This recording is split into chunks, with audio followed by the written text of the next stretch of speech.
పిఎస్సికి వచ్చాను ఈరోజు. కనీసం బీపీ చెక్ చేసుకుందాము, షుగర్ చెక్ చేసుకుందాం అని చెప్పేసి ఈ రూట్లో వెళ్తుంటే మరి దవాఖానలో పోదాం, మనం కట్టించిన దవాఖాన ఉంది. అప్పుడు బీఆర్ఎస్ ప్రభుత్వ హయాంలో కేసీఆర్ గారు, హరీష్ రావు గారు మంత్రి ఉన్నప్పుడు అడగగానే కాదనకుండా 1,65,00,000 రూపాయలతో పాత బిల్డింగ్ శిథిలావస్థకు వచ్చిందంటే మంజూరు చేయడం జరిగింది. నేను సిర్గాపూర్ దవాఖానప్పుడు నేను ఎమ్మెల్యే ఉన్నప్పుడు ఎన్నో సందర్భాల్లో విజిట్ చేసిన, పిఎస్సిని విజిట్ చేసిన. అంతకుముందు కూడా అప్పుడో ఇప్పుడో ఇక్కడ వచ్చినప్పుడు ఇక్కడ విజిట్ చేసిన. కానీ ఈరోజు చూస్తే ఈ జిల్లాకు సంబంధించిన వ్యక్తే దామోదర్ రాజనరసింహ గారు మెడికల్ మినిస్టర్, అంటే ఆరోగ్య శాఖ మంత్రి.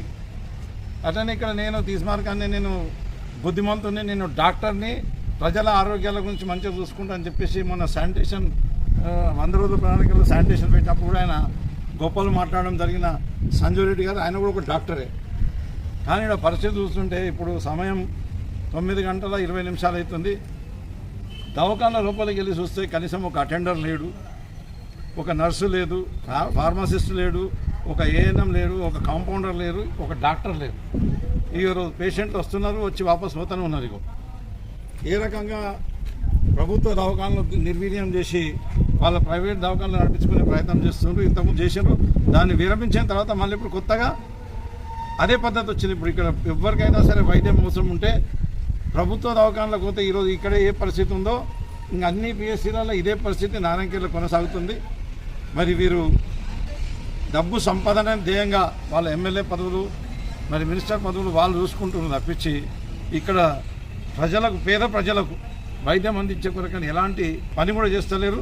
దాని మీద పర్యవేక్షణ లేదు, ఒక డాక్టర్ లేడు, ఒక ఇంజనీర్ లేదు. కనీసం ఇప్పటికైనా నేను రిక్వెస్ట్ చేస్తున్నా సబ్ కలెక్టర్ నారాయణఖేడ్ గారికి, అదే మాదిరిగా మన డిఎంహెచ్ఓ గారికి, అదే మాదిరిగా కలెక్టర్ సంగారెడ్డి గారికి మీరు వెంటనే చొరవ తీసుకొని ఈ పేదల కొరకని ఏదైతే ఉద్దేశించి అప్పుడు మా బీఆర్ఎస్ ప్రభుత్వ హయాంలో కట్టిన హాస్పిటల్స్ ఉన్నాయో ఆ హాస్పిటల్స్ అన్నీ కూడా మంచిగా నడిపి పేదలకు డబ్బులు బయట ప్రైవేట్ దవాఖానలలో ఖర్చు చేసుకోకుండా ఇక్కడనే వైద్యం అందించే విధంగా మందులు కూడా మొత్తం టోటల్ మందులు కూడా అప్పుడు మా హయాంలో బీఆర్ఎస్ హయాంలో మందులు మేమే తెప్పించే వాళ్ళం. ఏదైనా ఒక పిఎస్సీలో మందులు అవైలబుల్ లేకపోతే కూడా వాళ్ళ దగ్గర ఫండ్ అరేంజ్ చేసి మందులు ఇచ్చే కొరకని, బయట కొనుక్కునే కొరకని, ఇచ్చే కొరకని డాక్టర్స్ దగ్గర ఫండ్ పెట్టేవాళ్ళం. ఆ రకంగా చేయాలి. లోపల కూడా వెళ్ళి చూస్తే అన్ని రూమ్లు బంద్ ఉండడమే కాదు, ఒకవేళ ఏదైనా పరిస్థితిలో ఒక అమ్మాయికి ఆపరేషన్, సిజేరియన్ ఆపరేషన్ చేయాల్సిన అవసరం ఉంటే అక్కడ లైట్ పవర్ కంపల్సరీ అవసరం.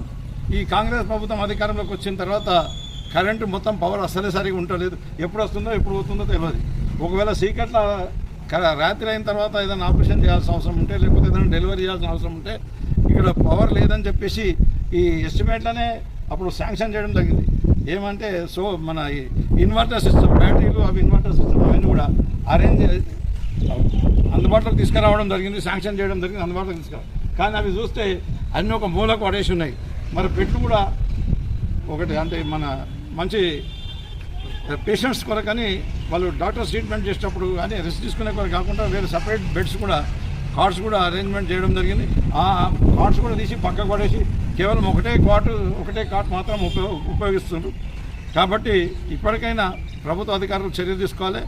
ఈ చేత కాకపోతే ఈ ఎమ్మెల్యే గారికి నేను రిక్వెస్ట్ చేస్తున్నా, మీకు చేత కాకపోతే, పరిపాలన చేత కాకపోతే, మీరు ఒక డాక్టర్ అయ్యండి కూడా ప్రజల ఆరోగ్యం గురించి పట్టించుకోకపోతే ఇంకా మీరు ఆ సీట్లో కూర్చుండే అర్హత మీకు లేదు. వెంటనే రాజీనామా చేయాలి.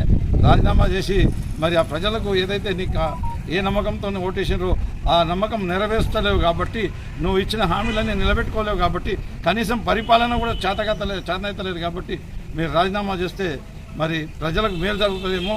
కనీసం అధికారులైన పర్యవేక్షణ చేసి మరి ప్రజలకు, పేద ప్రజలకు ఆరోగ్యానికి కొరకని ఈ దవాఖానాలను మంచిగా నడిపిస్తారేమని చెప్పేసి దామోదర్ రాజనరసింహ గారు కూడా విజ్ఞప్తి చేస్తున్నా. ఇక్కడ నారాయణఖేడ్ల పరిస్థితి చాలా దారుణం ఉన్నాయి కాబట్టి ఇక్కడ ఎమ్మెల్యే అన్ని రంగాల్లో విఫలమైండు, ఈ వైద్య రంగంలో కూడా పూర్తిగా విఫలమైంది కాబట్టి తమరన్నా దృష్టి సారించండి. ఆ డాక్టర్ ఉన్నాడు, ఎమ్మెల్యే ఏమైనా చేస్తారని అనుకునేమో, దృష్టి సారించి ఈ నారాయణఖేడ్లో పేద ప్రజలకు దవాఖానాలు మంచిగా అందుబాటులో ఉండేటట్టు, డాక్టర్లు అందుబాటులో ఉండేటట్టు, పేదలకు ఉచితంగా వైద్యం అందే విధంగా ఏర్పాటు చేయాలని చెప్పేసి నేను వారికి విజ్ఞప్తి చేస్తున్నాను.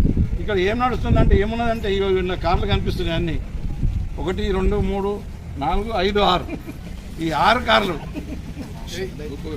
పార్కింగ్. ఇది గవర్నమెంట్ ₹1,60,00,000 మంజూరు చేసి పని పూర్తి చేసి మేము పూర్తి చేసినాక వచ్చి కేవలం ఇనాగ్రేషన్ చేసిండ్రు వాళ్ళు. ఇనాగ్రేషన్ చేస్తే దేని కొరకు చేసిండ్రా అంటే ఇగో ఈ కార్లు పార్క్ చేసే కొరకు అని చేసినట్టు పేద ప్రజలకు వైద్యం అందించే కొరకు అని కాదు.